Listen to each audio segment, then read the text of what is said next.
Welcome to the Everyday Eurasia podcast, inspiring faith for every day. A place where we discover together what it means to follow Jesus in our everyday lives.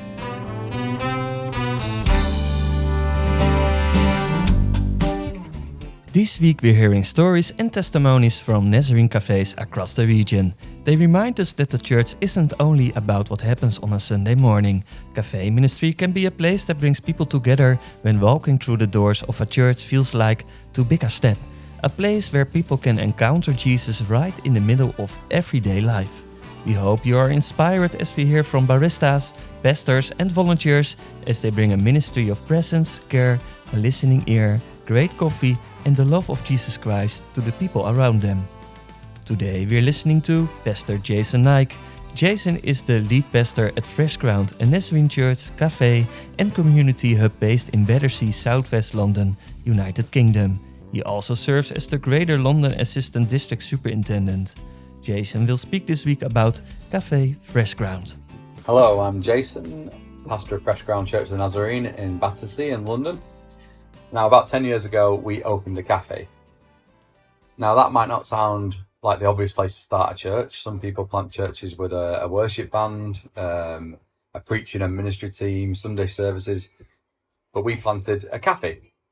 And people often ask why. And the answer isn't because coffee saves people. Even really good coffee doesn't save people. But hospitality matters. Community matters. Presence matters. When you read the Gospels, Jesus seemed remarkably comfortable around tables. He shared meals with friends and strangers, with those who followed him, with those who doubted him. He shared meals with respectable people and people who were not respectable, the people who everyone else avoided. Time after time, we see that meals became places where people encountered grace. And we've really tried to learn from that. Fresh Ground was never really about serving coffee. It was about creating spaces where relationships could grow naturally. Places where loneliness could be interrupted. Places where conversations could happen without pressure. Places where people felt seen, known, and welcomed before they ever heard a sermon. And over the years, we've welcomed thousands of people through our doors. People with newborn babies wondering if they'll ever sleep again. Retired people who simply didn't want to spend another morning, another afternoon on their own. Teenagers looking for a safe place to hang out. People recovering from addiction. Those struggling with mental health. Refugees. Professionals. Unemployed. Christians. Atheists, agnostics, people who've been over-churched and hurt by church, people who've never stepped inside a church before. And we've discovered something beautiful. People are longing for community. Not superficial connection, real community, real connection. The kind where someone knows your name, where they notice if you've been missing for a while, the kind that celebrates your joys and sits quietly with you in your pain.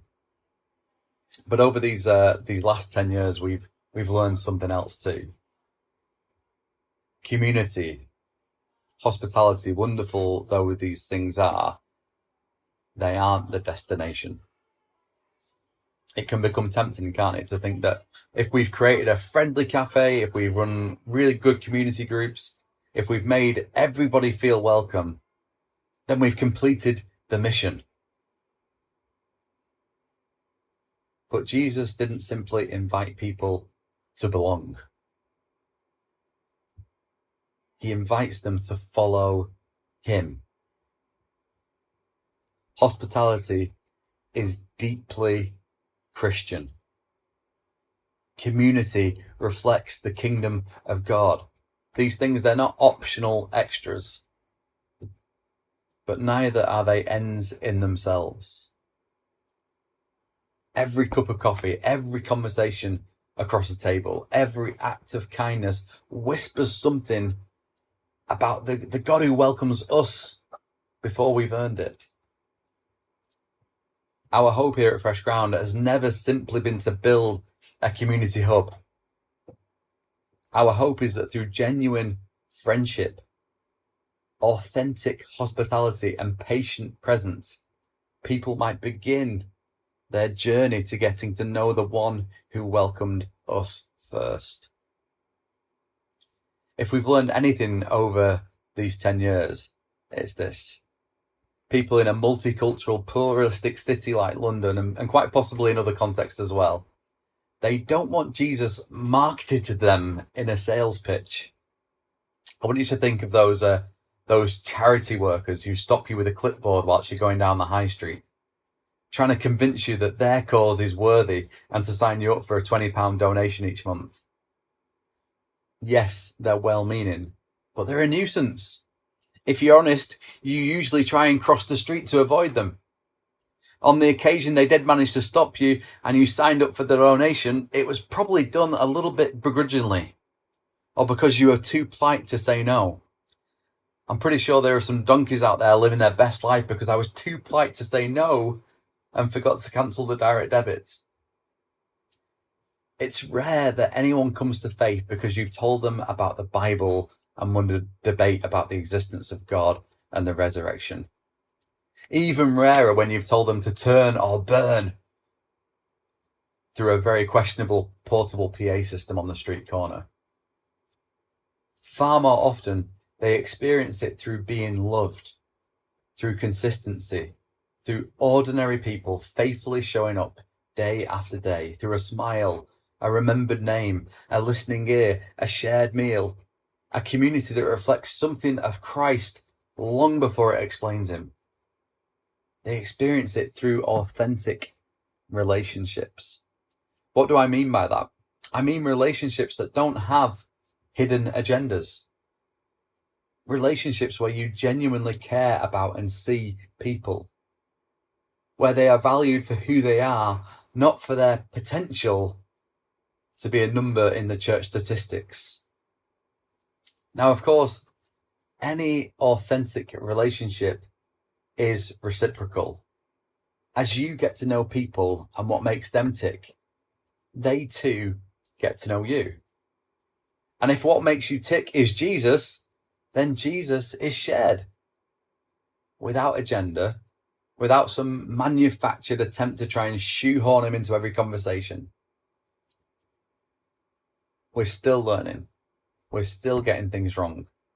We're still trying to discover what faithful mission looks like in our community. But we're convinced of this. The church doesn't just gather on Sundays. Sometimes it looks like a cafe. Sometimes it sounds like laughter around a table. Sometimes it begins with the simple question, can I get you another coffee? This one's on me. And every now and then, by God's grace, that conversation becomes the beginning of a journey towards Jesus. Thanks for listening. Thank you for listening to the Everyday Eurasia podcast, inspiring faith for every day. For more everyday stories, subscribe on this podcast channel, follow our socials, Facebook and Instagram, or our newsletter snapshots. For our newsletter and further information about the Eurasia region, visit our website eurasiaregion.org.